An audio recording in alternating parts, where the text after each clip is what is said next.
وقال الذين كفروا لا تسمعوا لهذا القرآن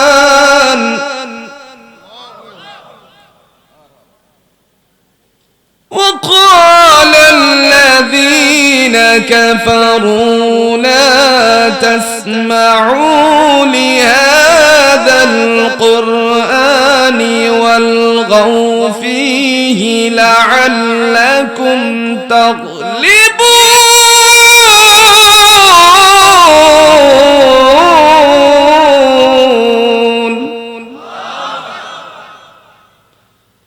قال رسول الله صلى الله عليه وسلم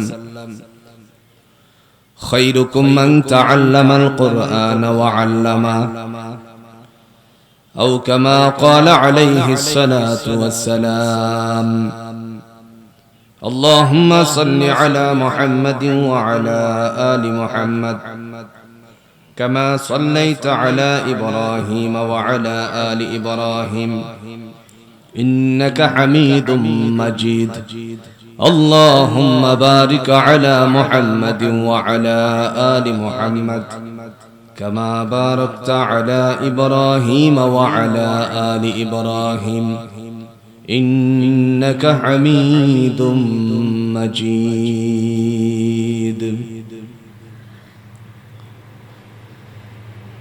ঐতিহ্যবাহী মোবাইল গাজীপুরের মাজুখানের আওতাভুক্ত হলি কোরআন মাদ্রাসার উদ্যোগে বার্ষিক ওয়াজ ও দুয়ার মাহফিলের শ্রদ্ধাভাজন সভাপতি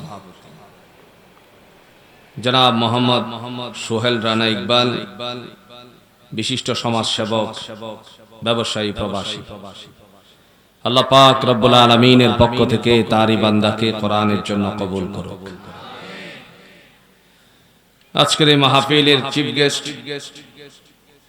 তথা মোবাইল থানার বাংলাদেশ জাতীয়তাবাদী দল বিএনপির গাজীপুর মহানগরের মাটি ও মানুষের নেতা জনাব মোহাম্মদ মনির হোসেন বকুল, দয়াময়ের পক্ষ থেকে তারই বান্দাকে দ্বীনের জন্য, ইসলামের জন্য কবুল করুক। আজকের এই মাহফিলের প্রধান মেহমান জনাব Shakhawat Hossain Khan Khokon, managing partner best one trading corporation, সম্মানিত সদস্য মোবাইল থানা বিএনপি, দয়াময়ের পক্ষ থেকে তারই বান্দার প্রতিষ্ঠানের মধ্যে বরকত দান করে দিয়ে ইসলামের জন্য কবুল আর মঞ্জুর করুক। আজকের এই মাহফিলে কথা বলেছেন বিশিষ্ট আলেমে দ্বীন মুফতি শামসুল আবরার তামিমি, মুহাদ্দিস জামিয়া ইসলামিয়া আরাবিয়া খিলকেত ঢাকা এবং ইমাম ও খতিব খিলকেত কেন্দ্রীয় জামে মসজিদ, হাফেজ মাওলানা আবু মুসা সাহেব, ইমাম ও খতিব মারুকা কেন্দ্রীয় জামে মসজিদ, মারুকা মোবাইল গাজীপুর। আল্লাহ পাকের পক্ষ থেকে তারই বান্দাদ্বয়কেও কোরআনের জন্য কবুল করুক। অনেকগুলো নাম পৃষ্ঠপোষকতায় হাজী মনসুর আলী, যুগ্ম সাধারণ সম্পাদক মোবাইল থানা বিএনপি, মোহাম্মদ সিরাজুল ইসলাম, যুগ্ম সাধারণ সম্পাদক মোবাইল থানা বিএনপি, জনাব মোহাম্মদ হারুনুর রশিদ সরকার, সাধারণ সম্পাদক মোবাইল থানা বিএনপি গাজীপুর মহানগর, মোহাম্মদ দেলোয়ার হোসেন, সিনিয়র সহ সভাপতি মোবাইল থানা বিএনপি গাজীপুর মহানগর, মোহাম্মদ জাকির হোসেন সরকার, মোহাম্মদ মুজিবুর রহমান রাজীব, মোহাম্মদ আরিফ ভূঁইয়া, মোহাম্মদ আবুল হোসেন, জনাব মোহাম্মদ আবুল হোসেন খান, জনাব সুমন খান। আল্লাহ পাক রব্বুল আলামিনের পক্ষ থেকে তারই বান্দাদেরকেও ইসলামের জন্য কবুল করুক। সম্মানিত অতিথিবৃন্দ, আমন্ত্রিত অতিথিবৃন্দ, আজকের এই মাহফিল ব্যবস্থাপনায় মোহাম্মদ ওসমান খান, পরিচালক হলি কোরআন মাদ্রাসা, যুগ্ম আহ্বায়ক মোবাইল থানা যুবদল গাজীপুর মহানগর, এবং হাজী মোহাম্মদ হাসান মাহমুদ খান, পরিচালক holy Quran Madrasa, MD Seba diagnostic and doctor chamber, Khilkhet Dhaka. Allah সবাইকে কোরআনের জন্য কবুল করুন। মুআজ্জাজ মুকাররম উলামায়ে কেরাম, পিতৃতুল্য মুরব্বিয়ানে আযম, সমবয়স্ক যুবক ভাইরা, পর্দার অন্তরালের অবলা সরলা মা ও বোনেরা, আল্লাহ পাকের দরবারে কৃতজ্ঞতা আদায় করছি যে আল্লাহ তাআলা আমাদেরকে খোলা আকাশের ময়দানে সুন্দর একটি পরিবেশের মধ্যে আজকের এই হলি কোরআন মাদ্রাসার মাহফিলে ওয়াজ ও দোয়ার মাহফিলে এসে জড়ো হওয়ার তৌফিক দান করেছেন। এতে আমরা খুশি না বেজার? এই খুশির আওয়াজটুকু আমরা সকল কার্পণ্যতা ছেড়ে দিয়ে উচ্চ কণ্ঠে আদায় করে নিচ্ছি আলহামদুলিল্লাহ। সম্মানিত উপস্থিতি, আমি আপনাদের মাঝে মহাগ্রন্থ আল কোরআনুল হাকিম থেকে ছোট্ট একখানা আয়াতে কারিমা তেলাওয়াত করেছি। সপক্ষে রাসূলুল্লাহ সাল্লাল্লাহু আলাইহি ওয়াসাল্লামের অগণিত হাদিসের টুকরাগুলো থেকে একটা হাদিসের কথা উপস্থাপন করেছি। আল্লাহ চাহে তো এর থেকে কিছু কথা বলে বিদায় নিতে চাই, তিনি যেন তৌফিক দান করেন। আগে আসুন আয়াতের সরল অর্থ বুঝি, আলোচনা বুঝতে সহজ হবে। আজ আমরা মিল লাগাবো। কি লাগাবো? মিল দিব। বর্তমান সময়ের অবস্থানকে কেন্দ্র করে বিগত দিনে আমরা যাদের দ্বারা রোশানলের শিকার হয়েছি তাদের অবস্থা কোরআনের কি ছিল, আবু জাহেলের অবস্থাটা কি ছিল। কথা বুঝতে পেরেছেন? এটা আমার কথা নয়, কথা কার? আল্লাহ। আবু জাহেলের সামনে যখন কোরআন তেলাওয়াত করা হতো তখন লোকের মাঝে এসে বলতো লা তাসমাউ লিহাদাল কোরআন, তোমরা কোরআনকে শ্রবণ করো না। শুধু তাই নয়, সেই সময় বলা হতো ওয়ালগাউ ফীহি লাআল্লাকুম তাগলিবুন, যদিও মানুষের কান পর্যন্ত রাসূল শোনাতে সক্ষম হতেন, যেন অন্তরকরণে না ঢোকাতে পারে সেই জন্য তোমরা হট্টগোল সৃষ্টি করবে। নাউজুবিল্লাহ বলছেন। বিগত ফ্যাসিস্টের আমলে আপনারা দেখেছিলেন, এই যে আজকে যাদেরকে মঞ্চে দেখছেন 17টা বছর বিছনার সাথে আরামসে ঘুমাতে পারছে কিনা আমার সন্দেহ। কথা কন না কেন? বিছানার সাথে যে পিঠটা লাগিয়ে ঘুমাতে পারছে এটা অনেক সন্দেহ। যদিও রাতে আসছে কোনো এক কারণবশত, যদি নেতা বড় হয় কোনো না কোনো দিক থেকে একটু ম্যানেজ করে রাতটার জন্য আসছে। আর যদি রোশানলের শিকার হয় খোঁজ খবর পাওয়া মাত্রই আবার ডুবা দিয়ে পলাতে বাধ্য হয়েছে। কথা কন না কেন? শুধু একটি মাত্র কারণ, শুধুমাত্র একটি কারণ, সেটি ছিল জাতির মুখটাকে বন্ধ করে গলা টিপে ধরা। মনে করেছিল দেশটা আমার, শেষ পর্যন্ত খেয়ে যাব, বাবা এনেছে। কথা কন না? বাবার সম্পত্তি তো খাবে, সেটাই তো স্বাভাবিক। কিন্তু এটা যদি হয় রাসেল ভাইপার্সের মতন, বুঝেননি? আতঙ্কের এক সাপের নাম শোনা মাত্র গোটা জাতির মধ্যে আতঙ্ক সৃষ্টি হয়েছিল। কথা কোন ঠিক কিনা? এটা আতঙ্কের নামের সাথে যদি হয় বরকতময় যে তিনি রব, যার হাতে ক্ষমতা, তিনি তো একদিন টান দিবেনই। কথা কোন?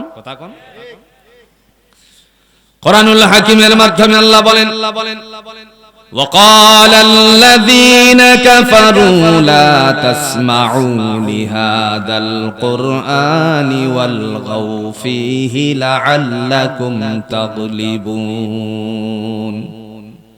ওই সমস্ত কাফেরেরা, তার মানে আবু জাহেল গ্রুপের লোকেরা, আবু জাহেলেরা, তাদের কাজটা কি ছিল? বিগত দিনের কাজের সাথে মিলান।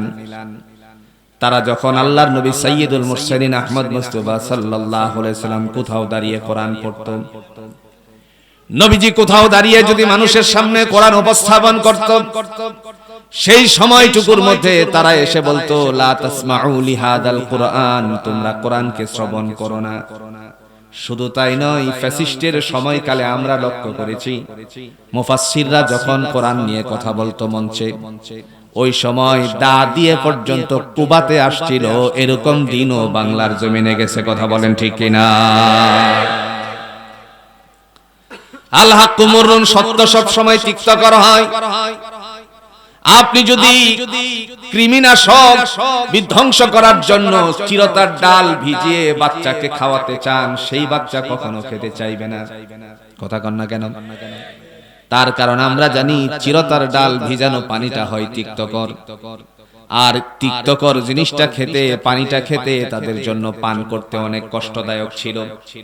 কিন্তু তারপরেও সত্য সত্যতার মধ্যেই থেকে যায়।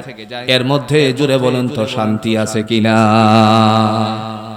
আবু জাহেল রাসূলের বিরুদ্ধে আচরণ করেছিল, শুধু একটাই দোষ, কোরআন কেন মানুষের কাছে পৌঁছায়। যদিও দেখা গেল কতক সময়ে কোরআনের আওয়াজ পৌঁছে দিয়েছে, ওই সময়টুকুর মধ্যে তাদের থেকে আবার নতুন করে বলা হতো ওয়ালগাউ ফীহি লাআল্লাকুম তাগলিবুন, যাতে করে মানুষের অন্তরকরণে সেটা না প্রবেশ করতে পারে, সেজন্য তোমরা হট্টগোল করবা। আমার ভাইরা, কোরআন যেখানে আছে শান্তি, জুড়ে বলুন তো সেখানে আছে কিনা? আজ সমাজ ব্যবস্থাপনার মধ্যে আমরা কি লক্ষ্য করছি? আজ থেকে 30 বছর আগে, আজ থেকে 30 বছর আগে যেই সমস্ত মানুষেরা ঘরে ঘরে কোরআনের আওয়াজ তুলেছিল, ঘরের মধ্যে প্রশান্তি ছিল। মা, চাচি, দাদিরা যারা ছিল প্রত্যেকদিন ফজরের নামাজের পরে সূরা ইয়াসিনের কমপক্ষে তেলাওয়াত করত, যার কারণে ঘরগুলো মুর্দা ছিল না। আজকে এই কোরআনের আওয়াজ বন্ধ করে দেওয়ার কারণে ঘরে ঘরে স্বামী স্ত্রীর ভিতরে হট্টগোল, জঞ্জাল, জোরে বলেন আছে কিনা? আপনাদের এই হলি কোরআন মাদ্রাসায় যে কোরআন আছে, আপনার ঘরেও আছে। দয়াময় রব্বুল আলামিন তিনি ডাক দিয়া বলেন, বান্দারে শোনো, আমার পক্ষ থেকে এই কোরআনকে আরবি ভাষায় অবতীর্ণ করেছি, আর তারে আমি আল্লাহ পাক মানুষের বোঝার জন্য নাজিল করেছি। কে বলেছেন? একটু জোরে বলেন, কে বলেছেন? আল্লাহ বলেন আমি তাকে আরবি ভাষায় অবতীর্ণ করেছি, আবার তাকে আমার পক্ষ থেকে তোমাদের জন্য ফয়সালা করে দিয়েছি, যাতে করে তোমরা তার থেকে উপকৃত হতে পারো। দলিল আছে? কথা কন না কে? দলিল আছে? দলিল সূরাতুল ইউসুফের প্রথম এবং দ্বিতীয় নম্বরে আয়াতের মাধ্যমে আল্লাহ বলছেন, আলিফ লাম রা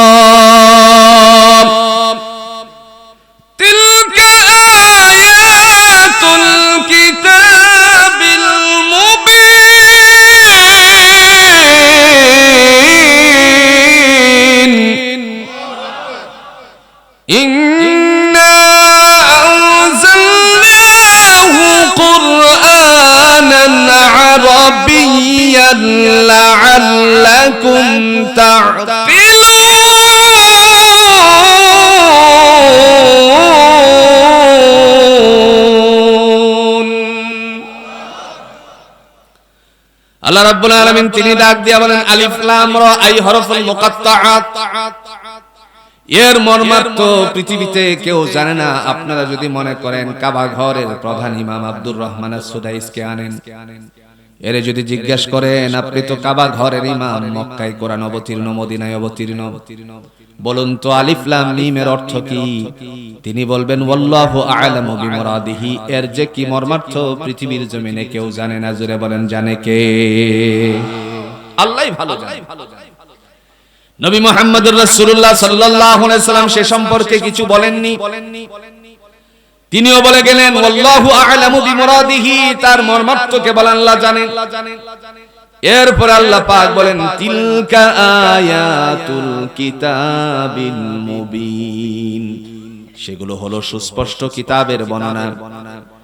সাথে সাথে আল্লাহ বলছেন ইন্না আনজালনাহু কুরআনান আরাবিয়্যান লাআল্লাকুম তা'কিলুন, নিশ্চয় আমি কোরআনকে আরবি ভাষায় অবতীর্ণ করেছি যাতে করে তোমরা বুঝতে পারো। প্রশ্ন এখানে, কোরআন হলো আরবি আর আমরা হলাম বাঙালি, আল্লাহ বললেন যাতে করে তোমরা বুঝতে পারো। বুঝলাম না, এর মানে কি?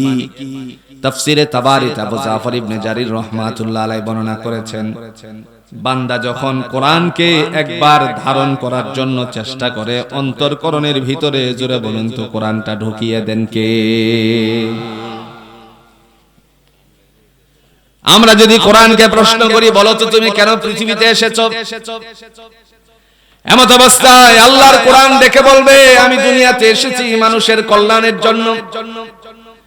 জগতের যত মানুষেরা আছে তত মানুষের কল্যাণের জন্য আল্লাহ কোরআন অবতীর্ণ করেছেন। আপনারা বলুন তো, মানুষের মধ্যে ইহুদি আছে কিনা? কথা কোন? খ্রিস্টান আছে কিনা? বৌদ্ধ আছে কিনা? হিন্দু আছে কিনা? মুসলমানও আমরা আছি। এমত অবস্থায় আল্লাহ পাক রব্বুল আলামিন ডেকে বললেন, কেন তুমি কোরআন তুমি কেন আসছো? আল্লাহ বলেন, কোরআনই জবাব দিয়ে দিবে কি কারণে এসেছি। আল্লাহ রাব্বুল আলামিন তিনি ডাক দিয়ে বলেন, মানুষের কল্যাণের জন্য কোরআন অবতীর্ণ করেছি। কিন্তু কোন সময়ে কোরআন নাজিল করলেন? সেই সময়টার নাম ছিল রমজান মাস। কেন রমজানের সাথে কোরআনের সম্পর্ক রাখলেন? তার পিছনে কারণ শুধু একটাই, আমরা জানি রমজান মাস আসলে পরে শয়তান রে শৃঙ্খলাবদ্ধ করে দেন কে? শয়তান যেন মানুষের অন্তরকরণে ধোঁকা না দিতে পারে, সেজন্য আল্লাহ তাআলা এই শয়তানের জন্য আস্তে করে শৃঙ্খলাবদ্ধের বন্দোবস্ত করে। দ্বিতীয় নম্বরে আল্লাহ বলেন, বান্দারে তোমাদের জন্য ফয়সালা করেছি। রাসূলুল্লাহ সাল্লাল্লাহু আলাইহি ওয়াসাল্লাম তিনি বলেছেন, তিনি ডাক দিয়ে বলেছেন, ওয়াসুফিদাতুশ শায়াতিন, শয়তানকে শৃঙ্খলাবদ্ধ করে দেন। দ্বিতীয় নাম্বার হলো জাহান্নামের দরজাগুলোকে আল্লাহ পাক রব্বুল আলামিন বন্ধ করে দেন। ওয়াফুতিহাত আবওয়াবাল জান্নাহ, জান্নাতের দরজা জোরে বলুন খুলে দেন কে? এরপরে আল্লাহ পাক রব্বুল আলামিন তিনি ডাক দিয়া বলেন, শাহরু রমাদান আল্লাযী উনজিলা ফীহিল কুরআন হুদাল লিন্নাসি ওয়া বায়্যিনাতিন মিনাল হুদা ওয়াল ফুরকান।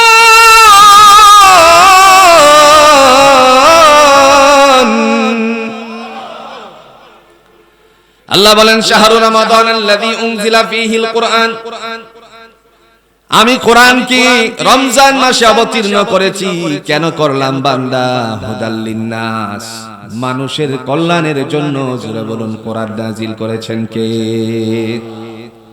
এই এতটুকুর ব্যাখ্যা নেন, মানুষের কল্যাণের জন্য আল্লাহ কোরআন নাজিল করেছেন। কি কল্যাণটা করেছিল সেদিন? ইতিহাসের পাতায় স্বর্ণাক্ষরে লেখা আছে, অর্ধ পৃথিবীর শাসন ক্ষমতা যার হাতে ছিল, তিনি ছিলেন একজন নাফরমানের সন্তান। তার বাবার নাম ছিল খাত্তাব। ইসলামে ঢোকার কারণে আল্লাহর বান্দার মর্যাদা বেড়ে গেছে। অর্ধ পৃথিবীর শাসন ব্যবস্থাপনা করেছিলেন, তিনি ছিলেন খাত্তাবের সন্তান ওমর ইবনুল খাত্তাব রাদিয়াল্লাহু তাআলা আনহু। এখন ঠিক কিনা? আবু জাহেল জাল হয়ে গেল। রাতের বেলায় নিজেই গিয়ে কোরআন শুনতো রাসূলুল্লাহ সাল্লাল্লাহু আলাইহি ওয়াসাল্লামের, কিন্তু সকাল হওয়া মাত্রই তার বিকটা করত। ওই সময়ে নবীজিকে বারংবার প্রশ্ন করত, এই কিতাব কি কিতাব নিয়ে আসছো? আপনারা বলুন তো, কোরআন রে অনুরূপ বানানোর কাহারও কোনো ক্ষমতা আছে নাকি? আল্লাহ বললেন, সেই কথাগুলো বলে তাকে জবাব দেন।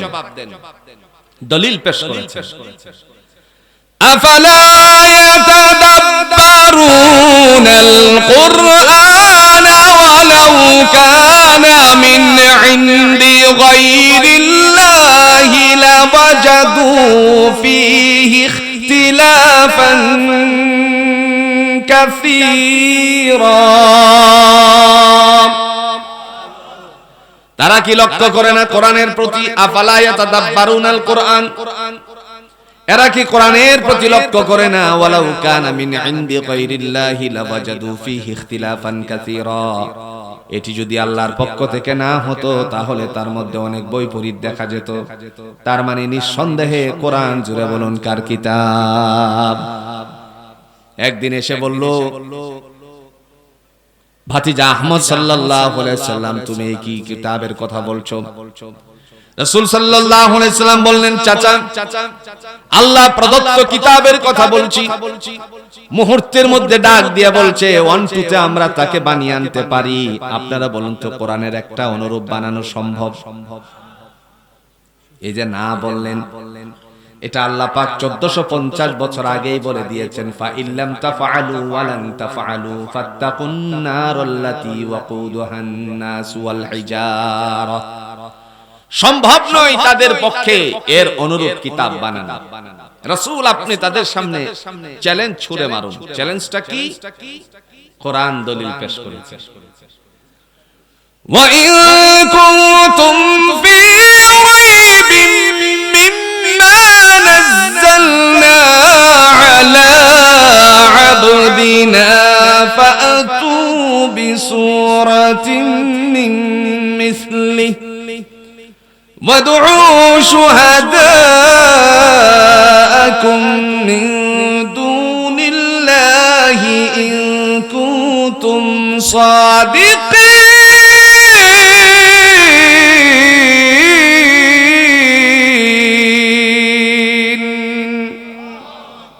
কার কথা?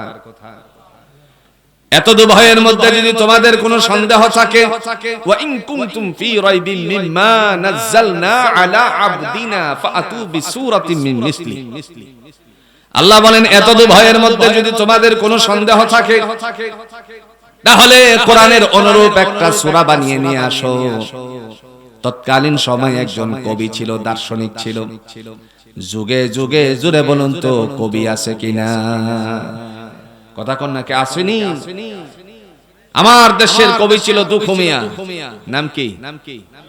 আরো জোরে নাম কি? কাজী নজরুল ইসলাম। কোরআনের জন্য তার মনটা ছিল নিবেদিত। সূরা নাবা থেকে নিয়ে সূরা নাস পর্যন্ত বঙ্গানুবাদ করেছে। রাস্তা দিয়ে হেঁটে যাওয়ার সময় মনে করেন আপনাদের মেইন রাস্তার পাশে হলো মসজিদ, ওই ত্রিশালেন রাস্তা দিয়ে হেঁটে যাওয়ার সময় মসজিদের পাশ থেকে একটা শব্দ ইমামের কণ্ঠ থেকে বেরিয়ে আসছে কান পর্যন্ত। ইমাম বলছেন ইয়্যাকা না'বুদু ওয়া ইয়্যা। আসেনি? আচ্ছা বলেন তো, এই আয়াত ছাড়া আপনি কেউ দুনিয়াতে আপনারা বা আমরা কেউ নামাজ পড়ানো এবং পড়াতে বা পড়তে পারবো কি? পারবো না। সাথে সাথে বান্দা ঘরে গিয়ে কলম দিয়ে লিখতে শুরু করেছে। ইয়্যাকা না'বুদু ওয়া ইয়্যাকা নাস্তাঈনের কথা লিখতে গিয়ে কবিতা বানিয়েছেন, গজল বানাইছেন। শোনো শোনো ইয়া ইলাহি আমার মুনাজাত, শোনো আমারি মুনাজাত, তোমারি নাম জপে যেন হৃদয় দিবস রাত, শোনো আমারি মুনাজাত, যেন কানে শুনি সদা তোমারি কালাম। হে খোদা চোখে যেন দেখি শুধু, চোখে যেন দেখি শুধু কোরআনের আয়াত, শোনো আমারি মুনাজাত। কি দেখতে চেয়েছেন? জোরে কন্যা কি দেখতে চেয়েছেন? কোরআনের আয়াত। পরবর্তী সময়ে আমরা বহু কবি বাংলাদেশে দেখেছি। একজন যেন বলেছিল মুয়াজ্জিনের আযান বেশ্যানারীর আহ্বান সমানে সমান। জোরে কন্যা আউযুবিল্লাহ। এদেশের মাটিতে ওই নাস্তিক মুরতাদের জানাজা পর্যন্ত ঠিকমতো আদায় হয় নাই। প্রিয় ভাইয়েরা, ওই কবি শামসুর রহমান এই কথা বলার কারণে সে যখন বিদেশের মাটিতে মারা গেল, মারা যাওয়ার পরে দেশের যে সমস্ত বিশেষ করে মসজিদের ইমাম যে এরিয়ায় সে বসবাস করত, ইমাম সাহেব জানা মাত্রই ছুটি নিয়ে চলে গেছে। মুয়াজ্জিন চলে গেছে। খাদেমকে জিজ্ঞেস করা হলো আপনি নামাজ পড়ান। খাদেম নামাজ পড়ানোর সাথে সাথে আপনার উলামায়ে ইকরামগণ পরবর্তীতে জিজ্ঞেস করলো, কেউ নামাজ পড়াতে রাজি ছিল না, তুমি কেন করলে? সে বলছে জানাজার ভিতরে তো কিছু দোয়া দুরুদ আছে। আছে কিনা? তো আমি কি পড়ছি না না পড়ছি আমি জানি, আর আমার আল্লাহ। তার মানে স্পষ্টতর হয়ে গেল তার জানাজাই এ দেশের মাটিতে হয় নাই। তৎকালীন সময়ে একজন কবি ছিল, কবির নাম ছিল ইমরুল কায়েস। আবু জাহেল ডাক দিয়ে বলল, আইনাল ইমরুল কায়েস? ইমরুল কায়েস কোথায়? উপস্থিত হওয়ার পরে বলল, আমার ভাতিজা আমারে চ্যালেঞ্জ ছুড়ে মেরেছে, বলছে কোরআনের অনুরূপ একটা সূরা বানানোর জন্য তুই পারবে না নাকি? ইমরুল কায়েস ডেকে বলল, এটা কোনো সমস্যাই না, অল্পের ভিতরে আমি বানিয়ে নিয়ে আসছি। নির্বিঘ্নে ঘরে চলে গেল, টেনশনহীন ভাবে আবু জাহেল ঘরে চলে গেল। এরপর দুপুরের টাইম হওয়ার আগে কাবা ঘরের মধ্যে চামড়ার মধ্যে লিখে কয়েক লাইন লিখে টানিয়ে দিল। টানিয়ে দেওয়ার পরে দুপুরের প্রখরতা কবে যাওয়ায় আবুল হাকাম আবু জাহেল ঘর থেকে বের হয়ে বাবু সালাম দিয়ে কাবা ঘরের দিকে আসলো। আপনারা যারা হজ করেছেন নিশ্চয়ই জানা আছে, বাবু সালাম দিয়ে মাঝখান দিয়ে কেউ অ্যাক্সেলারেটরে, কেউ আবার সিঁড়ি বেয়ে, এখন আবার এই রাস্তাটা বন্ধ করে দেওয়া আছে। ঢালুর থেকে উপরে উঠলে পরে বর্তমান সময়ে সাফা এবং মারওয়া পাহাড়ে সাই করার পরে মারওয়ার ওই দিক দিয়ে বান্দারা যখন যায় বেরিয়ে, চোখের সামনে বিশাল একটা বাড়ির জায়গা, যার মধ্যে অগণিত হাম্মাম আছে। কি আছে? হাম্মাম বুঝেন তো? অগণিত টয়লেট, যেখানে বাঙালি হাজিরা যাওয়ার পরে চিন্তা করে কমপক্ষে একটু শিশু দিয়ে যায়, যেন দেশে গিয়ে বলতে পারি আবু জাহেলের বাড়িতে কি দিয়ে আসছি। কথা কন না কেন? একটু সামনে তাকালে পরে দুতলা একটা হলুদ কালারের বিল্ডিং পরে, সেটাই ছিল রাসূলুল্লাহ সাল্লাল্লাহু আলাইহি ওয়াসাল্লামের বাড়ির জায়গা। ওখানে হলো মক্কার সবচেয়ে বড় লাইব্রেরি। আমি এই লাইব্রেরিতে বহুবার ঢুকেছি। রাসূলুল্লাহ সাল্লাল্লাহু আলাইহি ওয়াসাল্লামের অগণিত হাদিসের কিতাবাদি এবং তাফসীর, রাইসুল মুফাসসিরিন হযরত ইবনে আব্বাস রাদিয়াল্লাহু তাআলা আনহুর তাফসীর এখানে আছে। ছোট্ট একটা তাফসীরের নাম হলো তাফসীরে উশির। সেখানে টিকাতে আমি লক্ষ্য করেছি আবু জাহেল বিশ্বনবী সাল্লাল্লাহু আলাইহি ওয়াসাল্লামকে বারংবার কোরআন শোনানোর থেকে বিরত রাখতো, যেন মানুষের কান পর্যন্ত কোরআন না পৌঁছতে পারে। ওই জায়গাটুকুর মধ্যে যখন উদ্বুদ্ধ হয়ে দুপুরের টাইমে সে ঘর থেকে বের হলো, যখন দুপুরের টাইমটুকু আস্তে আস্তে করে পশ্চিম আকাশের দিকে ফেললো, মানে রোদের প্রখরতা কমলো, তখন ঘর থেকে বের হয়ে কাবা ঘরের দিকে আসতে থাকলো। একটি পর্যায়ে চোখের মধ্যে পড়ে গেল কি যেন একটা টানানো আছে, সামনের দিকে অগ্রসর হলো। ডাক দিয়া বলছে, আইনাল ইমরুল কায়েস, ইমরুল কায়েস তুই কোথায়? তাআল, ওদিকে আয়। গেল, যাওয়ার পরে বলল, কি লিখেছিস? ইমরুল কায়েস বলল, আমি তোমার কথা অনুযায়ী সুন্দর করে কোরআনের অনুরূপ একটা সূরার কিছু অংশ বানালাম। ডাক দিয়া বলছে, এবার পর ইমরুল কায়েস শুরু করলো পড়তে। কোরআনে একটা সূরা আছে হাতি মার্কা, আপনারা সাক্ষী দেন হাতি মার্কা সূরা আছে কিনা কোরআনে? আছে। ধ্বংস হওয়ার কারণ নাই, কারণ সিনার ভিতরে ঢুকায় রাখছেন কে? আরেকটু জোরে এখন কে? আমার ভাইরা, এই সময়টুকু বোনকে মারতে মারতে ক্লান্ত হয়ে গেল। বোনকে বাঁচানোর জন্য ভগ্নিপতি উপস্থিত হওয়ার পরে তার সহ মারলো। ডেকে বলল, বোন আমার, এতক্ষণ পর্যন্ত পিটালাম, কোরআন ছেড়ে দেওয়ার কথা, ইসলাম ছেড়ে দেওয়ার কথা বললে পরে এখনো তুই কেন এই নতুন ধর্মের মধ্যে আসিস? বোন চিৎকার দিয়ে বলল, ভাইয়া, দেহের সাথে বিন্দু পরিমাণ প্রাণ যতক্ষণ পর্যন্ত লেগে থাকবে ততক্ষণ পর্যন্ত আল্লাহর নবীর শিখানো কালিমা আমি ছাড়তে পারি না। মুহূর্তের ভিতরে অন্তরটার মধ্যে একটা ভালোবাসা সৃষ্টি হয়ে গেল। এটা একমাত্র কারণ হলো কোরআন শোনা। কি শোনা? আর একটু জোরে বলেন, কি শোনা? আপনারা এখানে কেউ বলতে পারবেন এতদিন যাবত কেউ 10 বছর, কাহারো 20 বছর, 50 বছর, কাহারো কম বেশি সময়ের মধ্যে আপনারা মসজিদে গিয়ে নামাজ আদায় করতেছেন ইমামের পিছনে। ইমাম সাহেব প্রত্যেক রাকাত, বিশেষ করে প্রত্যেক ওয়াক্তের মধ্যে 2 রাকাত মাগরিবে, 2 রাকাত এশায়, 2 রাকাত ফজরের নামাজের মধ্যে আপনারা সূরা ফাতিহা শুনতে পান। কথা কোন পান কিনা? প্রথম 2 রাকাতে শুনতে পেলেন, এরপরেরটা শুনতে পেলেন না। এই যে 2 রাকাতের মধ্যে সূরা ফাতিহা শুনতে পেলেন, আজ পর্যন্ত কোন মুসল্লি কি বলছে, হুজুর সূরা ফাতিহা একবারে বারবার করে আপনি পড়েন, এখন আর ভালো লাগে না, অন্য সূরা পড়েন? কথা কন না কেন? এবার তার কণ্ঠ থাকুক আর না থাকুক, তারপরেও কোরআন পড়লে পরে জোরে কণ্ঠ মজা লাগে কিনা? তার কারণ একটাই, 1450 বছর আগে আল্লাহ পাক রব্বুল আলামিন ডাক দিয়ে বলছেন, বান্দারে তুমি যখন কোরআন শুনবা তোমার হৃদয়ের মধ্যে এবং তোমার উপরে রহমত আমি আল্লাহ নাজিল করি। দলিল আছে। وَإِذَا قُرِئَ الْقُرْآنُ فَاسْتَمِعُوا لَهُ وَأَنصِتُوا لَعَلَّكُمْ تُرْحَمُونَ।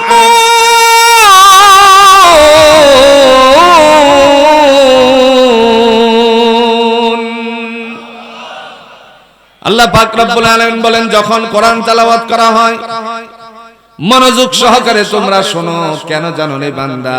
লাআল্লাকুম তুরহামুন, আমি আল্লাহর পক্ষ থেকে তোমার উপর দয়া দান করে দেওয়া হবে। হযরত ওমর ইবনুল খাত্তাব রাদিয়াল্লাহু তাআলা আনহু বললেন, বোন আমার, তুই যেন কি পড়েছিলে আরেকবার পড়তো শুনি, কারণ আমার হৃদয়ের মধ্যে একটা ধাক্কা লেগে গেছে। শুধু এই ঘটনা বলার উদ্দেশ্য হলো, আল্লাহ বলছেন হুদাল লিন্নাস, মানুষের কল্যাণের জন্য আমি কোরআন নাজিল করেছি। হযরত ওমর রাদিয়াল্লাহু তাআলা আনহু তার মনের ভিতরে যখন হিল্লুল পড়ে গেল, বোন এবার পড়ে শোনালেন। যখন এই আয়াতে কারিমা পড়লেন, ইন্না আনজালনাহু কুরআনান আরাবিয়্যান লাআল্লাকুম তাআকিলুন।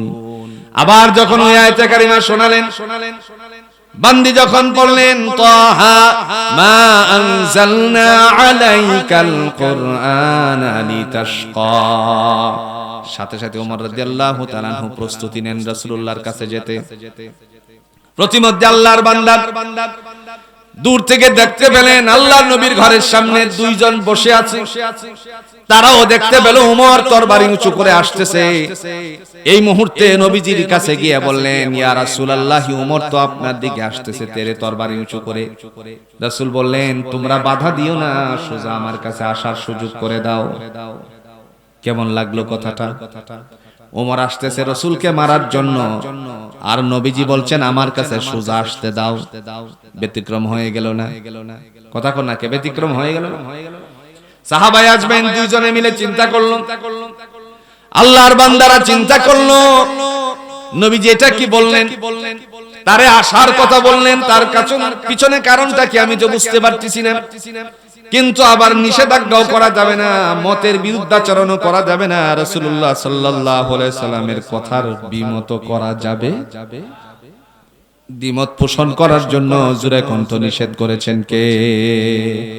কোরআনে আল্লাহ বলছেন, মাইয়ুতি'র রাসূলা ফাকাদ আতা আল্লাহ। দুনিয়াতে কেউ যদি নবীজি রাসূল সম্পর্কে বলেন, আমার নবীর হুকুম যারা মান্য করে তারা আমি আল্লাহকে মান্য করে। সুবহানাল্লাহ। দুইজনে মিলে বেরিয়ে আসলেন। আসার পরে দুইজনেই পরামর্শ করতে লাগলো। ভিতরে উমর ঢোকার পরে যদি কোনো হট্টগোলের শব্দ শুনতে পাই তাহলে আমরা চির জাহান্নামী করে পাঠিয়ে দেব। শেষ পর্যন্ত ওমর রাদিয়াল্লাহু তাআলা আনহু ভিতরে গেল। ভিতরে যাওয়ার পরে গিয়ে বলছেন, ইয়া রাসূলুল্লাহ, আমি আপনার সম্পর্কে কিছুই জানি না, কিন্তু আমার রাস্তার মধ্যে হৃদয়টা খুলে গেছে, চোখের পর্দা দূর হয়ে গেছে। একজন আমাকে যেন বলল, তুমি কি তার কাছ থেকে যে কল্লা নিয়ে যাচ্ছ তোমার কল্লাটাকে ফেরত আনতে পারবে নাকি? এটা হলো আরেকটা টিকার কথা। টিকা বুঝেন তো? গাইডের মধ্যে পরীক্ষার হলে ঢোকার আগে যেই সমস্ত কোয়েশ্চেনের আনসার গুলো দেখেন, এর পিছনে ছোট্ট ছোট্ট টিকা থাকে কিনা? কথা কোন নাকি থাকে কিনা? এই টিকার মধ্যে উল্লেখ করা আছে। ওই আল্লাহর বান্দার বলার উদ্দেশ্য হলো, তুমি যেইভাবে মাথা উঁচু করে যাচ্ছ, এই মাথাটা তোমার সেখানে কালিমা আর কোরআনের ছায়া তলে নত হয়ে যাবে। সুবহানাল্লাহ। এটাই ছিল উদ্দেশ্য, তোমার কল্লাটারি ফেরত আনতে পারবে নাকি? প্রতিমধ্যে বললেন, ওই আল্লাহর বান্দার কথা, সে আমাকে যেন এই কথা বলার পরে আমি বোনের বাড়ির রাস্তা ধরলাম।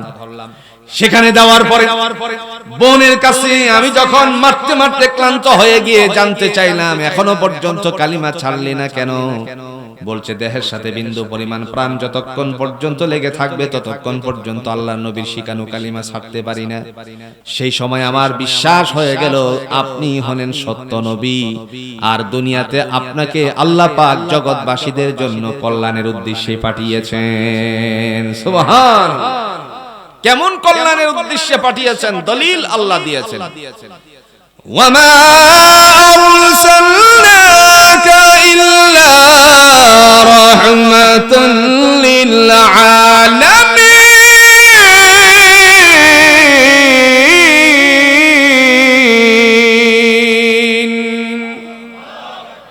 আমি আমার রাসূলকে এমনি পাঠাই নাই, পাঠিয়েছি যেই কারণে, সেই কারণ হলো জগৎবাসীদের রহমতের জন্য, জগৎবাসীদের জন্য রহমত স্বরূপ।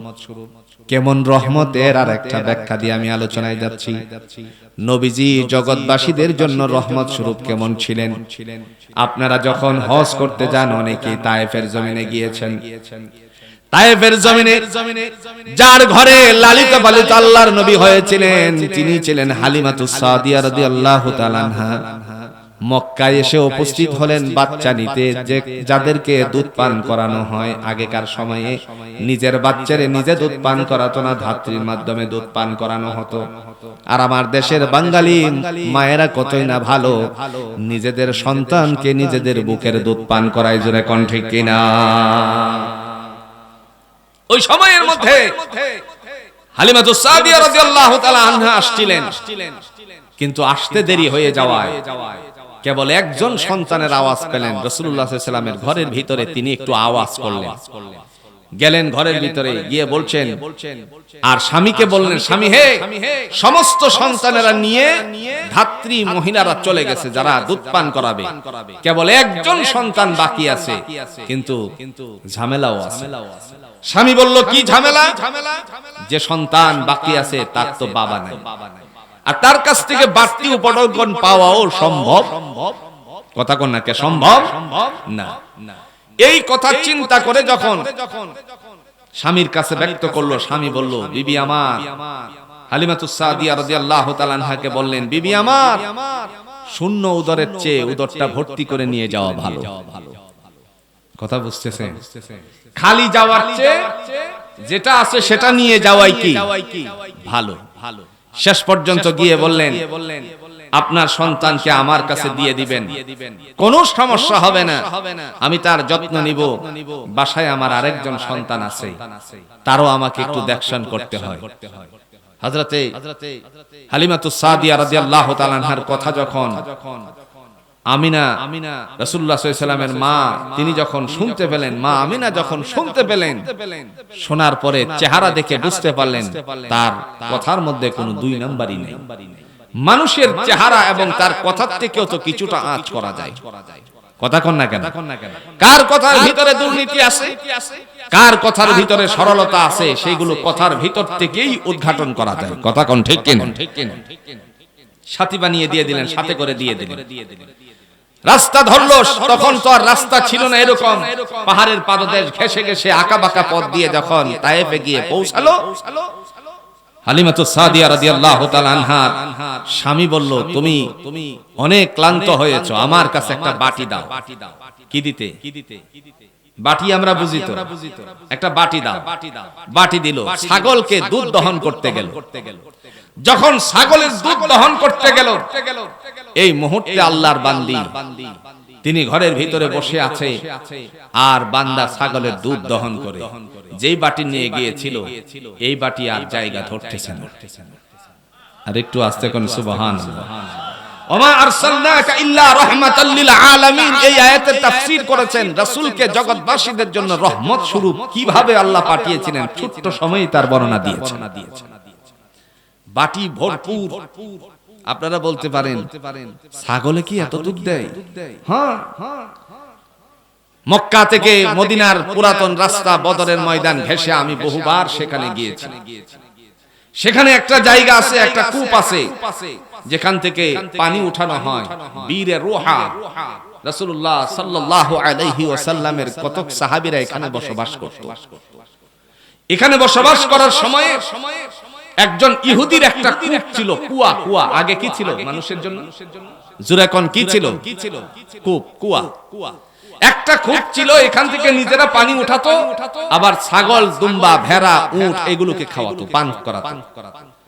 কিন্তু মালিক ছিল ইহুদি। যখন শুনতে পেল মুসলমান হয়েছে, পৈতৃক ধর্ম ছেড়ে এরা তাদের পানও করে, এই কূপ থেকে পানি উঠে এবং তাদের বাহনদেরকে পান করায়, তখন সে রাগান্বিত হয়ে কূপের ভিতরে ময়লা ফেলে একদম নষ্ট করে দিয়েছে। রাসূল তখন তায়েফ ওই বদরের ময়দানে অবস্থান করেন। এখনো পর্যন্ত সাহাবীদের বাড়ির চিহ্ন বদরের ময়দানে বিদ্যমান আছে। 1450 বছর এদেশের মাটিতে, এই বাংলার মাটিতে এদের আর আমরা দেখতে চাই না। জোরে বলেন ঠিক কিনা? একবার নিজেদেরকে বিবেচনা করে দেখুন। বেশি কিছু বলতে চাই না এই ব্যাপারে, শুধু এতটুকু বিবেচনা করে দেখুন। আমার দেশের জনগণকে, কোমলমতি ছাত্রদেরকে মারার জন্য ভারতের থেকে পুলিশ এনেছিল, আর্মি এনেছিল, ভারতের দূষরদেরকে আমার দেশে এনে তারপর গুলি চালিয়েছিল। কথা বলে ঠিক কিনা? ছোট্ট ছোট্ট গতকালকে সাভারের বাইপাইলের একটা ছেলের অবস্থা দেখে আমি মর্মাহত। বয়স সর্বোচ্চ হলে তার 12 বছর হতে পারে। কি দোষ করেছিল সে? ওই 5 তারিখে তার মাথার খুলিটা উড়িয়ে দেওয়া হয়েছে। এখনো পর্যন্ত খুলিটা তার লাগানো হয়নি। ছেলেটা মাথাটার মগজ এইভাবে হাত দিলে পরে মগজ এদিক থেকে ওদিকে চলে যায়। কি আশ্চর্যান্বিত অবস্থা! দেশের ভালোবাসার কথা শুধু শুনেছি মুখে মুখে। আপনি নিঃসন্দেহে দেশের মানুষকে ভালোবাসতে আসেননি, নিঃসন্দেহে দেশের মানুষের সাথে সুসম্পর্ক গড়তে আসেননি। এদেশের মানুষকে রুশানলে পিষ্ট করে আপনার বাবার বিচার করতে এসেছেন। কথা বলেন ঠিক কিনা? এদেশের মানুষকে মারার জন্য ভারতের পুলিশ, ভারতের সেনাবাহিনী এটাই আবারও নতুন করে প্রমাণ করলো এদেশের মানুষকে আপনি ভালোবাসেন। কথা কন না কেন? শুধু তাই নয়, পিলকানার ঘটনাটুকু আস্তে আস্তে করে প্রকাশিত হচ্ছে। আমার দেশের সৈনিকদেরকে, আমার দেশের দেশ রক্ষাকারী বাহিনী, সেনাবাহিনীর ভাইদেরকে নির্মম ভাবে যেভাবে গুলি করে হত্যা করেছিল, এদেশের মানুষ করে নাই, ভারতের থেকে এনে তারপরে করেছিল। কথা বলেন ঠিক কিনা? এখন মাথা নষ্ট হয়েছে। কি নষ্ট হয়েছে? কথা কন না কে? কি নষ্ট হয়েছে? ছেলে বলে এক কথা, ফেরাউনের মতন চেহারা তো। কথা কন না কে? নমরুদের মা হয়ে ছেলের উপস্থাপন করছে সে কেমন। জিজ্ঞেস করেছে একজন পাদ্রী, এসকা কিয়া না? আপনারা শুনেননি? শুনেননি কথাটা? জিজ্ঞেস করেছে ওসকা কিয়া নাম? জয়। জয় কা কিয়া মতলব? তো রিক্তি। রিক্তি কা কিয়া মানে? জয় জয়। এই মুহূর্তে পাদ্রী বলল, और एक नमरूद पैदा हुआ। কথা কন না কেন?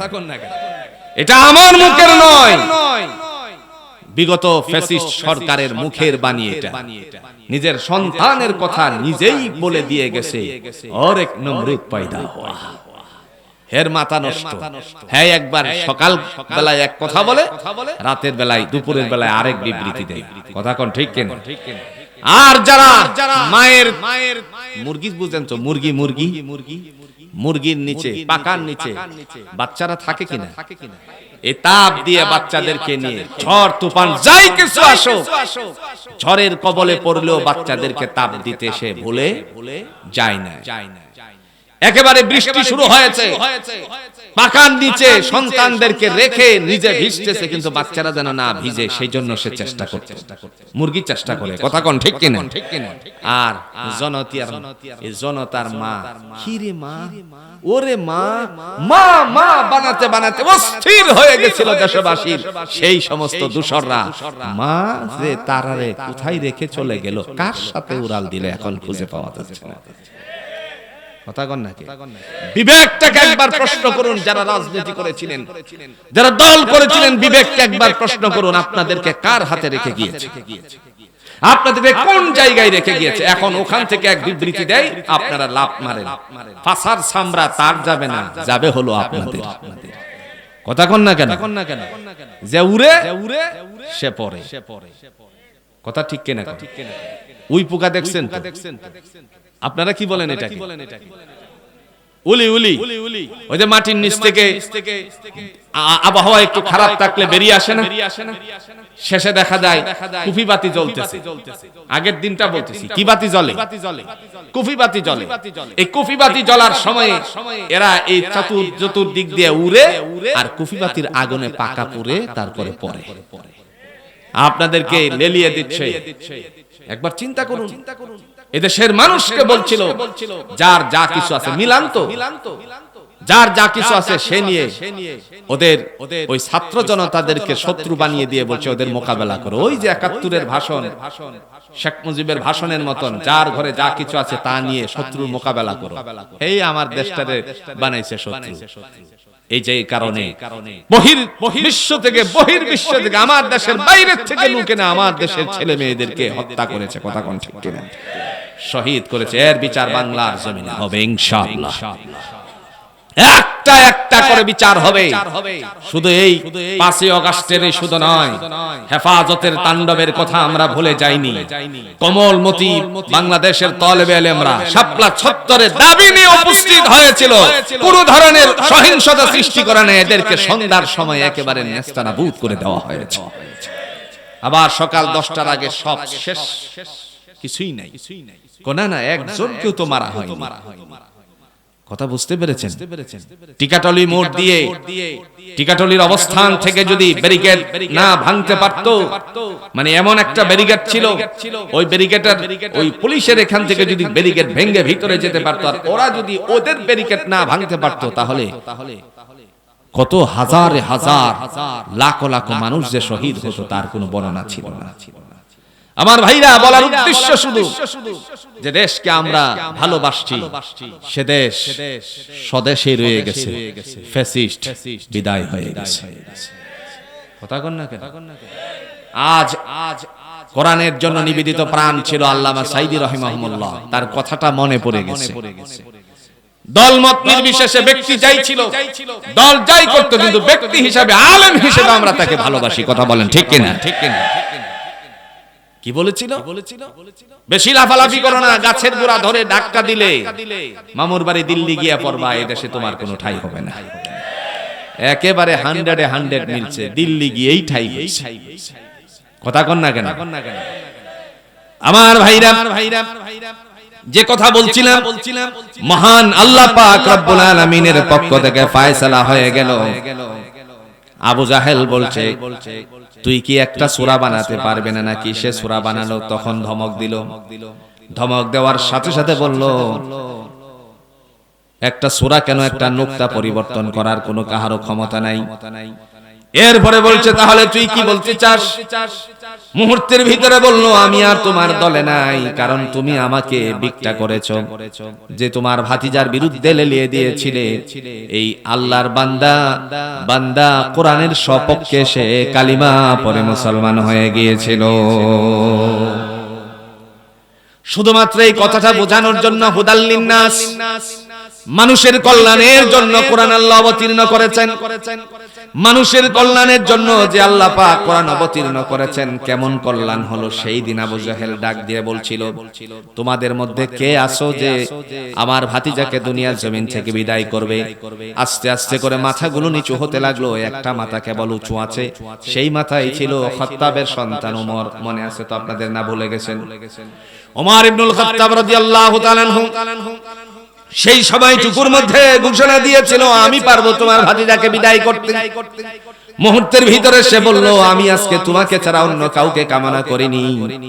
আল্লাহ পাক রব্বুল আলামিনের বান্দা এবার তরবারি উঁচু করেছে। ময়দান থেকে নবীজির বাড়ির দিকে রওনা করলো। প্রতিমধ্যে একজন সাহাবীর সাথে সাক্ষাৎ হলো, তিনি বেদুইন গ্রামের মানুষ। আব্দুল্লাহ আল্লাহর বান্দার সাথে সাক্ষাৎ হওয়ার পরে তিনি ডাক দিয়া বলছেন হে ওমর খাত্তাবের সন্তান, কোথায় যাচ্ছ? সে বলছে মুহাম্মদ সাল্লাল্লাহু আলাইহি ওয়াসাল্লামের দেহ থেকে কাল্লাটা আলোক করতে। মুহূর্তের মধ্যে মুসলমান চুপি চুপি হয়েছে, ডেকে ডেকে বলল তুমি তোমার কাল্লাটা কি মুহাম্মদ সাল্লাল্লাহু আলাইহি ওয়াসাল্লামের কাছ থেকে ফেরত আনতে পারবে নাকি? সুবহানাল্লাহ বলতেন না? রাগান্বিত হয়ে গেল, একটা থাপ্পড় মেরে দিল। থাপ্পড় মেরে জমিনে ফেলে দিল। জমিনে ফেলে দেওয়ার পরে আল্লাহ পাক রব্বুল আলামিনের বান্দা সামনের দিকে অগ্রসর হচ্ছে। রাগান্বিত হয়ে পিছন দিক থেকে আব্দুল্লাহ মাথা উঁচু করলো, ডাক দিয়ে বলছে হে খাত্তাবের সন্তান ওমর, তুমি মুহাম্মদ সাল্লাল্লাহু আলাইহি ওয়াসাল্লামের বাড়ির রাস্তা ছেড়ে তোমার বোনের বাড়ির রাস্তা ধরে দেখো, গিয়ে দেখো তারাই তো নতুন করে মুসলমান হয়ে কালিমা পড়ে কোরআনের ছায়াতলে আশ্রয় নিয়ে নিছে, মুহূর্তের ভিতরে বোনের বাড়ির রাস্তা ধরলো। আল্লাহর বান্দা সেখানে গিয়ে যখন উপস্থিত, এই মুহূর্তে তার কানে একটা আয়াতে কারিমা ভেসে আসলো। বোন কোরআনুল হাকিমের তাহার আয়াতে কারিমাগুলো পড়তেছিল। বোন এইভাবে যখন পড়লো, তাহা মা আনজালনা আলাইকাল কুরআনা লিতাশকা,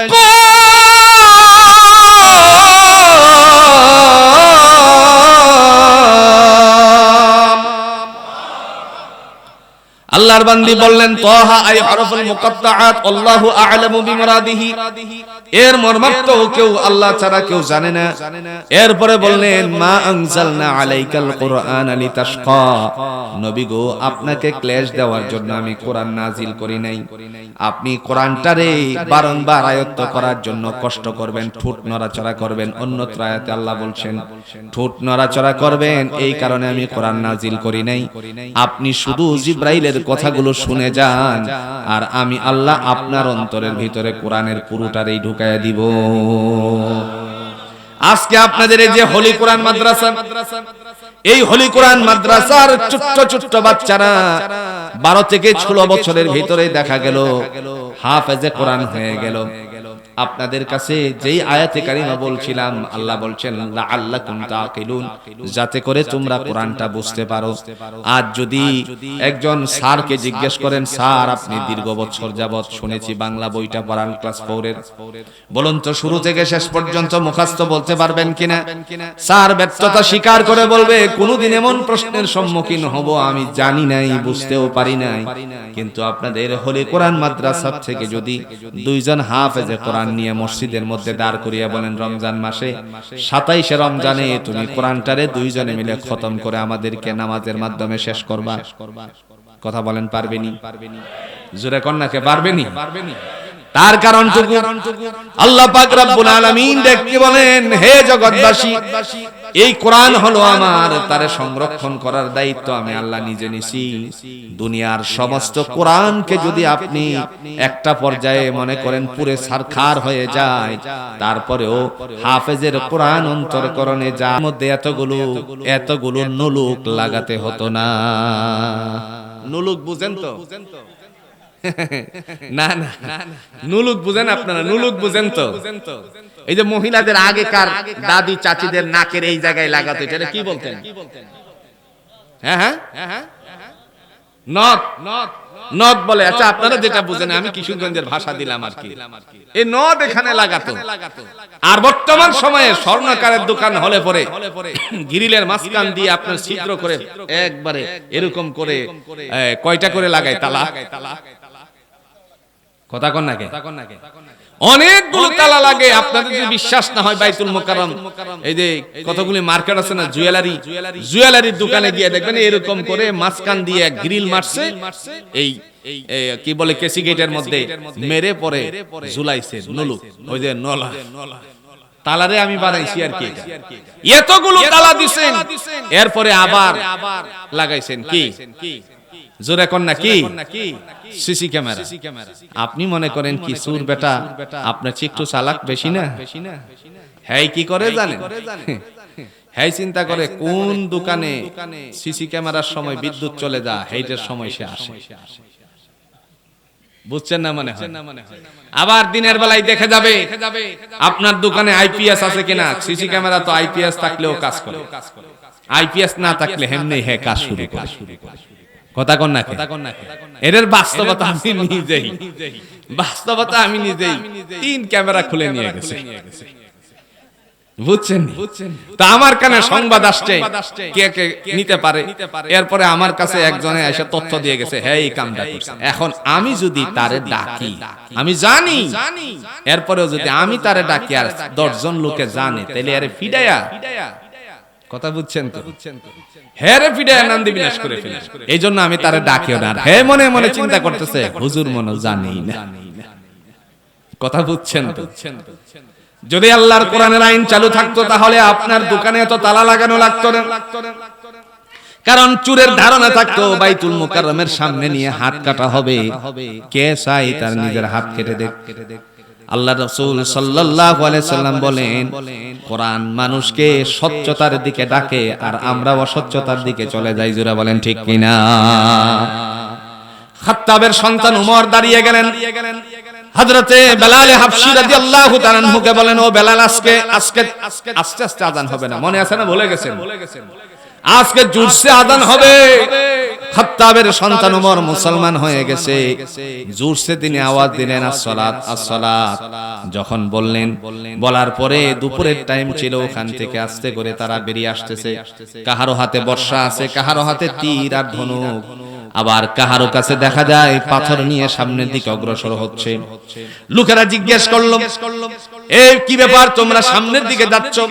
মুসলমানের কত বড় স্পর্ধা, ওরা তো জোরে আওয়াজ দিয়ে আযান দিচ্ছে, মানুষকে সালাতের দিকে, নামাজের দিকে অগ্রসরের উদ্দেশ্যে তারা এইভাবে আযান দিচ্ছে। কিছু দূর যাওয়ার পরে গিয়ে দেখলো ওমর রাদিয়াল্লাহু তাআলা আনহু তরবারি একবার উঁচু করে এদিকে যায় আর একবার ওদিকে যায়। লোকেরা বলল, উমর কেন এখানে এদিক ওদিক ছোটাছুটি করলো? মুহূর্তের ভিতরে ওমর রাদিয়াল্লাহু তাআলা আনহু ডাক দিয়ে বলছে, কে আছো তোমাদের মধ্যে নিজেদের সন্তানদেরকে এতিম বানাবে? তাহলে আমি ওমরের তরবারির সাথে ঘষা দিয়ে দেখতে পারো। সুবহানাল্লাহ বলছেন না? কে আছো তোমাদের মধ্যে নিজের মা বাবাকে আজকে তাদের কুল খালি করবে? তাহলে ওমরের সাথে তোমরা যুদ্ধে লিপ্ত হতে পারো, যুদ্ধে লিপ্ত হতে পারো ওমরের সাথে।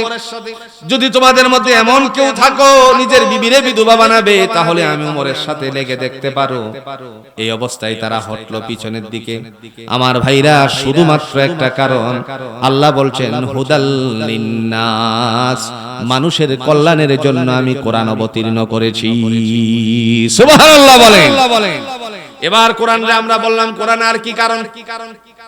কোরআন ডাক দিয়ে বলেন, বায়্যিনাতিম মিনাল হুদা ওয়াল ফুরকান, সত্য এবং মিথ্যাকে পার্থক্য করার জন্য আল্লাহ আমাকে পাঠিয়েছেন। যেটা সত্য সত্য বলে বিবেচিত হবে, যেটা মিথ্যা মিথ্যা বলে উড়িয়ে দেওয়া হবে। আজকে আমরা যদি সত্যকে সত্য বলে বিবেচনা করতাম, তাহলে দেশের ভিতরে এত মিথ্যা থাকতো না। জোরে কোন ঠিক কিনা? একটা পিছনের উদাহরণ দিলে সহজ করে আপনারা বুঝবেন।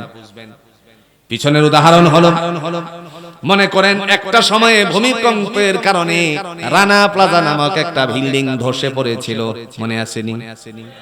এই সময় কে বা কারা এসে বলেছিল আপনারা সবাই জানেন? তখন বলছিল কতক ছেলেরা, তার মানে দলের ছেলেরা, ছাত্র শিবিরের ছেলেরা ধাক্কা দিয়ে এটারে ফেলে দিছে। কথা কন না? মিছা না সত্য? আরেকজন এখন দুকে দুকে কাঁদতেছে, হেই কইছিল চাপাকে এরকম খিলি মেরে দিয়ে হেফাজতের জঙ্গিরা। জোরে কোন নাউজুবিল্লাহ। ওইভাবে বলছিল বিকটা করে, সন্ধ্যার সময়ে ফিনিশ। এখন সে নিজেই চোখের পানি ছেড়ে ছেড়ে কাঁদতেছে। যেই পুলিশেরা মানুষদেরকে আরামের বিস্তার থেকে পিঠ দূরে সরিয়েছিল, ওই পুলিশেরা ক্ষমতা না থাকার কারণে তাদেরকে ধরতেছে। কথা কন নাকে? প্রধান উপদেষ্টার বক্তব্য আজকের লাইভে বলছে 5 আগস্ট, শুধু 5 আগস্টেই নয়, এই জুলাইয়ের বিপ্লব 5 আগস্টের সেই কর্মকাণ্ড শুধু নয়, ইতিপূর্বে আরো যতগুলো মানুষকে গুম করা হয়েছে, হত্যা করা হয়েছে, এবং আয়না ঘরে যাদের বিবৃতি বক্তব্য লিখে গেছে, সেই সমস্ত সকল ফ্যাসিস্টের বিচার এই বাটিতে করা হবে, যাতে করে আগামী দিনে আর কেউ দুঃসাহস না দেখাতে পারে। আমার ভাইরা, ইসলাম যেখানে শান্তিও সেখানে ইসলাম নাই, কোনো শান্তি নাই। কোরআন নাই, কোনো শান্তি নাই। এজন্য আসুন আমরা কোরআনের আলোকে জীবন গড়ি। পারবো তো ইনশাআল্লাহ? আর একটু জোরে বলেন, পারবো তো ইনশাআল্লাহ? মহান আল্লাহ পাক আমাদের সকলকে কোরআনের আলোকে জীবন গঠন করার তৌফিক দান করুন। বিশেষ করে আজকের এই আলোচনা থেকে আমরা কি বুঝলাম? আল্লাহ পাক বলছেন, ওয়াকাল আল্লাযীনা কাফারু, ওই সমস্ত কাফেররা বলতো, লা তাসমাউ লিহাদাল কুরআন, তোমরা কোরআনকে, আমার ভাতিজার কোরআন শ্রবণ করিও না। ওয়ালগাউ ফীহি লাআল্লাকুম তাগলিবুন, যদিও কোরআনের আলোচনা হয় সেখানে তোমরা হট্টগোল সৃষ্টি করো।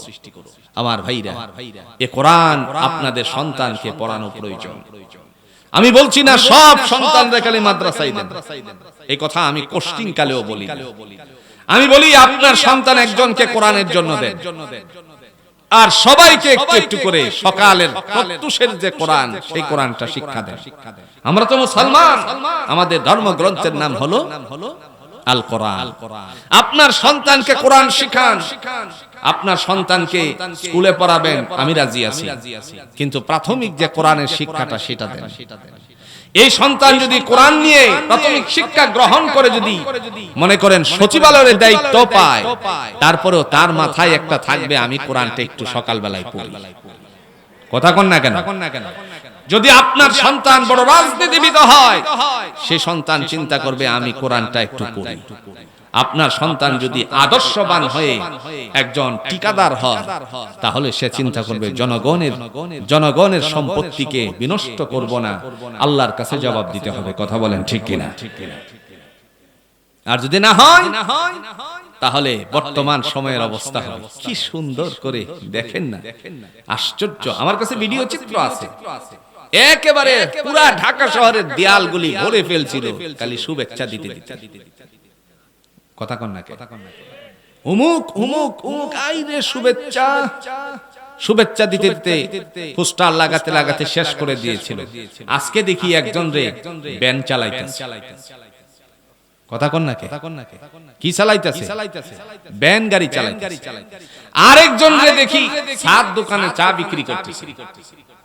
কারণ চিন্তা করতেছে এখন যদি প্রকাশিত হয় তাহলে উপায় নাই, এই ভিডিও চিত্রটা যদি একবার নিয়ে কিছু মানুষের হাতে তুলে ধরি তাহলে তো সামরার একটারও থাকতো না।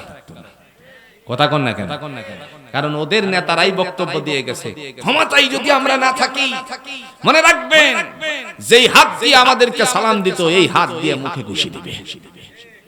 এটা কি আমার কথা? কথা কন না কে? আমার কথা, এটাই হবে। এটা কেন চিন্তা করছে জানেন? যে যত দুর্নীতি করে তার ভয়টা তত বেশি থাকে। আর যদি কোরআন জীবন গঠনের মধ্যে আমরা রাখতে পারতাম, তাহলে কোরআন আমাদেরকে সতর্ক করত, খবরদার তুমি এই কাজ করো না, ওই কাজ করো না, ওইটা করলে তোমার এটা দুনিয়ার জিন্দেগি তো অল্প দিনের ভাই। আল্লাহ বলছেন তোমার জিন্দেগিটা শোনো, ওয়াত্তাকু ইয়াওমাল লা তাজজি নাফসুন আন নাফসিন শাইআ, কোন নফসের উপকার করতে পারবে না, কোন আত্মার উপকার করতে পারবে না। ওই দিনটাকে ভয় করো। যদি কাহারো ভিতরে এই ভয়টা থাকতো, সে কষ্টিনকালেও অন্যায়ের দিকে নিজেকে পা বাড়াতে পারতো না। এজন্য ভাইয়ারা আমার, আসুন আমরা কোরআনের দিকে অগ্রসর হই, ইসলাম বুঝি, আল্লাহকে চিনি, আল্লাহকে ভয় করি। ইনশাআল্লাহ আল্লাহ সুবহানাহু ওয়া তাআলা আমাদের জিন্দেগিটাকে একেবারেই রূপরেখার জিন্দেগি তৈরি করে দিবেন। আল্লাহ আমাদের সবাইকে কবুল করুক। সকলে বলুন আমিন। আর জোরে বলেন আমিন। মহান আল্লাহর পক্ষ থেকে হলি কোরআন মাদ্রাসা, এই মাদ্রাসাকে আল্লাহ কবুল আর মঞ্জুর করুন। এই মাদ্রাসার যত জরুরত আছে গায়বী খাজানা থেকে পূরণের বন্দোবস্ত করুন। যদিও প্রতিষ্ঠানটি আপনার প্রাইভেট প্রতিষ্ঠান, কিন্তু তারপরে আপনাদের কাছে আমার উদাত্ত আহ্বান থাকবে, আপনারা এই প্রতিষ্ঠানের দিকে নজর দিন। নিজেদের সন্তান দিয়ে, নাতি দিয়ে, আপনাদের ছেলের ঘরের হোক, মেয়ের ঘরের নাতি দিয়ে সময়ে সময়ে তাদের সাথে যোগাযোগ রাখবেন, যাতে করে কোনো ধরনের সমস্যা থাকলে এগুলো যেন সলভ করা যায়। রাজি আছেন তো? ইনশাআল্লাহ এই হলি কোরআন মাদ্রাসার যত জরুরত আল্লাহ তার গায়বী খাজানা থেকে পূরণের বন্দোবস্ত করুন।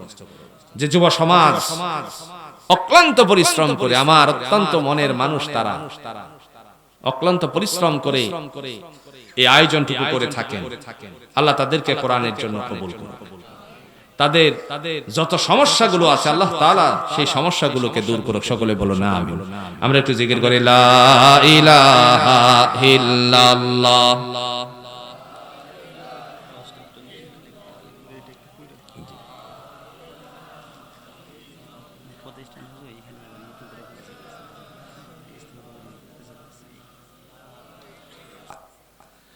ওখানে আসার পর রাসূল তাকে ডাকালেন, ইহুদিকে বললেন তুমি এই খোপটা নষ্ট করেছো কেন?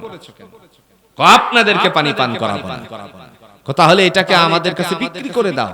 সে চিন্তায় পড়লো, নষ্ট হয়ে করে দেওয়ার চেয়ে কিছু পাইলে তো ভালো। সুবহানাল্লাহ বলতেন নবী আরবি সাল্লাল্লাহু আলাইহি ওয়াসাল্লাম এই খুব মুসলমানদের জন্য কিনলেন। কিনার পরে সাহাবীদেরকে বললেন ময়লাগুলো এবার উঠাও। ময়লা উঠানোর পরেও তো কিছু ময়লা থেকে যায়, কথা কোন নাকি থাকে কি থাকে না?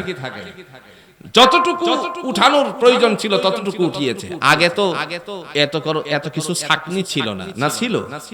আগেকার সময়ে বর্তমানে যে কত কলা কৌশল, এরকম তো কোনো ছাকনি ছিল না। যতটুকু পারছেন উঠাইছেন। মুহাম্মদ সাল্লাল্লাহু আলাইহি সাল্লাম উপরে থেকে একটু থুতু নিক্ষেপ করে দিয়েছেন। আজও পর্যন্ত বীরে রোহার পানি মিষ্টি, আজও পর্যন্ত এই পানিটা মিষ্টি পানিতে রূপান্তরিত হয়ে আছে। আমার ভাইরা, সেখানে নবী আরবি সাল্লাল্লাহু আলাইহি ওয়াসাল্লাম এই বীরে রোহা পানিকে থুতু নিক্ষেপ করেছিলেন, মিষ্টি পানিতে পরিণত হয়েছে। আমি ওখানে দেখেছি কত মানুষেরা উট ছড়াচ্ছে, ছাগল ছড়াচ্ছে, দুম্বা ছড়াচ্ছে।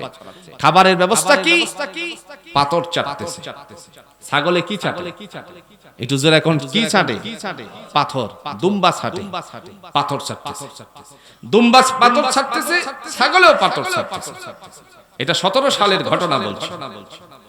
ওখানে যাওয়ার পরে আমি রাখালকে ডাক দিলাম, আম্মা তাআল, তুমি এদিকে আসো। আসলো। আসার পরে বললাম যে এগুলো কি করে কি? পাথর চাটে। বললাম দুধ কেমন দেয়? 5 কিলো। এই কয় কি? ছাগলে 5 কিলো দুধ দেয় আপনার। আমি বললাম যে আমার একটু দুধ পান করা। এরা খুব সহজ সরল মানুষ, দুধ পান করা।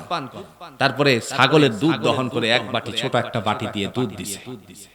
আমার সামনে যে দুধটুকু সে দহন করেছে, এখানে প্রায় 2 থেকে 2.5 সের দুধ হবে।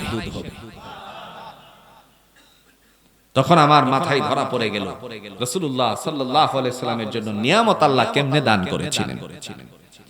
এক বাটি দুধ নিয়ে ঘরের দিকে রওনা করলাম। আমরা সবাই জানি যখন কোনো পাত্র ভরপুর হয়ে যায় তখন তারে নিয়ে কিন্তু স্বাভাবিকভাবে হাঁটা যায় না।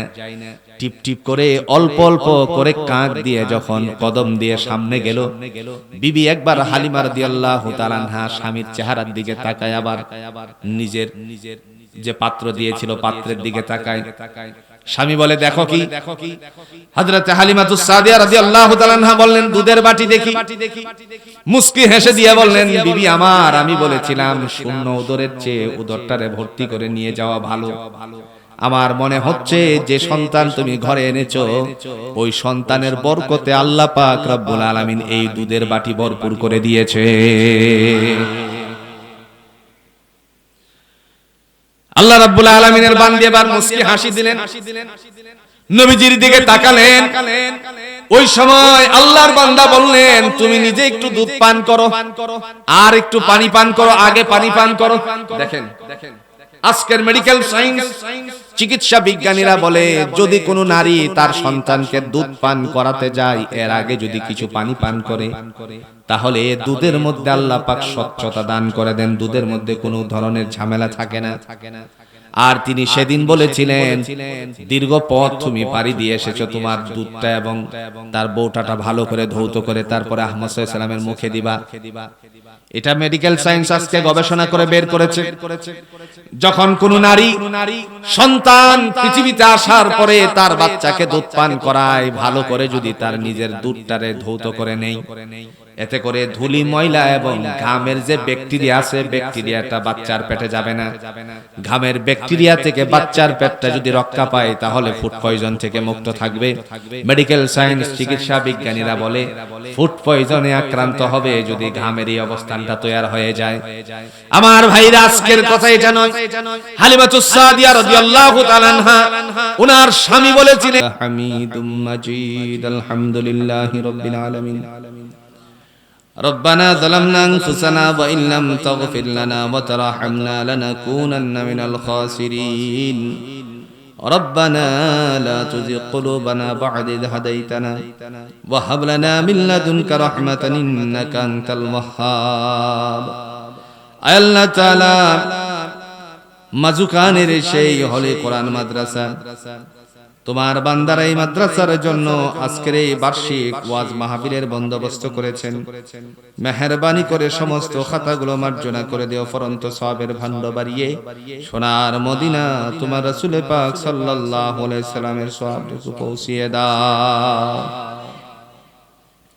ইয়া রাব্বাল আলামিন ইয়া আহকামাল হাকিমিন, এই প্রতিষ্ঠানের যত জরুরত আছে গায়বী খাজানা থেকে পূরণের বন্দোবস্ত করে দিও। আল্লাহ, মরহুম হাজী মোহাম্মদ হাসান আলী তোমার বান্দার স্ত্রী 3 কাঠা জমি দিয়েছে, মেহেরবানি করে বান্দার কবরটারেও তুমি জান্নাতের একটা টুকরা বানিয়ে দিও।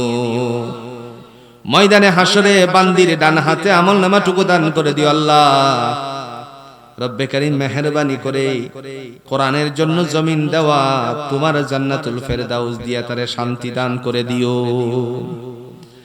ইয়া রাব্বাল আলামিন ইয়া আহকামাল হাকিমিন, এই প্রতিষ্ঠানের জন্য যারা অক্লান্ত পরিশ্রম করেন, কোরআনের জন্য পরিশ্রমটাকে তুমি কবুল করে নিয়ে সকলের ডান হাতে আমলনামার টুকু দান করে দিও। আল্লাহ, আজকের এই মাহফিলকে কেন্দ্র করে এলাকার যত মুর্দেগানা মুসলমান নরানের মাটির পড়তে পড়তে শায়িত সকলের কবরগুলো তোমারই পক্ষ থেকে জান্নাতের টুকরা বানিয়ে দিও। রব্বে কারীম, আমরা যারা হাত বাড়িয়েছি আমাদের কলিজার টুকরা মা বাবা কার দুনিয়ার জমিনে নাই গো আল্লাহ, মেহেরবানি করে প্রত্যেকের মা বাবার কবরটারে জান্নাতের বাগান বানিয়ে দিও। যাদের মা বাবা বেঁচে আছে সকলের হায়াতের মধ্যে তুমি বরকত দান করে দিও গো আল্লাহ। আয় আল্লাহ তাআলা, আমরা যারা হাত বাড়াইছি মেহেরবানি করে কোরআনের জন্য আমাদের সবাইকে কবুল আর মঞ্জুর করে নিও। এই প্রতিষ্ঠানের ছাত্র উস্তাদ সকলকে আল্লাহ মেধা সম্পন্ন করে দিয়ে তোমার হাবিবের ঘোষণা অনুযায়ী খায়রুকুম মান তাআল্লামাল কুরআনা ওয়া আল্লামা, মানুষের মধ্যে শ্রেষ্ঠ হলো তারা যারা কোরআন পড়ে এবং পড়ায়, তাদেরকে কিয়ামতের ময়দানে তুমি শ্রেষ্ঠত্ব দান করে দিও। রব্বে কারীম, আজকে আমরা যারা হাত বাড়িয়েছি আল্লাহ আমাদের সকলকে দ্বীনের জন্য কবুল আর মঞ্জুর করে নিও। যে যুবক বন্ধুরা দৌড়াদৌড়ি করে তারে ম্যানেজ করেছেন, মেহেরবানি করে আঞ্জামটারে তুমি কবুল আর মঞ্জুর করে নিও। উলামায়ে কিরামগণ হাত বাড়িয়েছেন, যুব সমাজ হাত বাড়াইছে, মুরব্বিরা হাত বাড়াইছেন। আল্লাহ মেহেরবানি করে আমাদের সকলের জিন্দেগীর গুনাহ খাতাগুলো তুমি মাফ করে দিও। ইয়া রাব্বাল আলামিন ইয়া আহকামাল হাকিমিন, পর্দার অন্তরালে আমার মা বোনেরা হাত বাড়িয়েছে, মেহেরবানি করে তাদেরকে আমলে সালেহা আবেদা হিসাবে তুমি কবুল আর মঞ্জুর করে নিও। যাদের ঘরে উপযুক্ত কন্যা সন্তান আছে সৎ পাত্রস্থের বন্দোবস্ত করে দিও। রব্বে কারীম, যাদের ঘরে উপযুক্ত ছেলে আছে তাদেরকে সৎ পাত্রীর ব্যবস্থাপনা তুমি করে দিও। আয় আল্লাহ তাআলা, তোমার কাছে আমাদের সকলের আরাধনা, মেহেরবানি করে তোমার রাসূলের রওজা আথারে সবাইকে নিয়ে তারপরে দুনিয়ার জমিন থেকে উঠায়া নিও। যারা হজ করেছেন হজ গুলোকে কবুল করে নিও। তোমার ঘরের জন্য সবাইকে আল্লাহ তুমি কবুল আর মঞ্জুর করে নিও। পৃথিবীর একটা জায়গায় আছে তোমার ঘর আর রাসূলুল্লাহর মদিনা, যেখানে একবার গেলে বারংবার যেতে মন চায়, আর কোথাও খুঁজে পাওয়া যায় না, একবার গেলে দ্বিতীয়বার মন চায়। মেহেরবানি করে আল্লাহ তোমার পক্ষ থেকে সবাইকে তোমার রাসূলের রওজা জিয়ারত করার তৌফিক দান করে দিও। ইয়া রাব্বাল আলামিন ইয়া আহকামাল হাকিমিন, যারা যেই পেশায় নিয়োজিত আছে প্রত্যেকের পেশার মধ্যে তুমি বরকত দান করে দিও। যারা চাকরিজীবী চাকরিতে বরকত দিও, যারা ব্যবসায়ী ব্যবসার মধ্যে তুমি বরকত দান করে দিও। আল্লাহ, যে যেই পেশায় নিয়োজিত প্রত্যেকের পেশাতে তুমি বরকত দান করে দিও। আজকালে ঘরে ঘরে অশান্তি, কোরআন না থাকার কারণে মেহেরবানি করে প্রত্যেকের ঘরে সূরা ইয়াসিনের আওয়াজ আবারও উঠাইয়া দিও। সুবহান রাব্বিকা রাব্বিল ইজ্জাতি আম্মা ইয়াসিফুন ওয়া সালামুন আলাল মুরসালিন। আমিন আমিন বিরহমাতিকা ইয়া আরহামার রাহিমিন। আসসালামু আলাইকুম।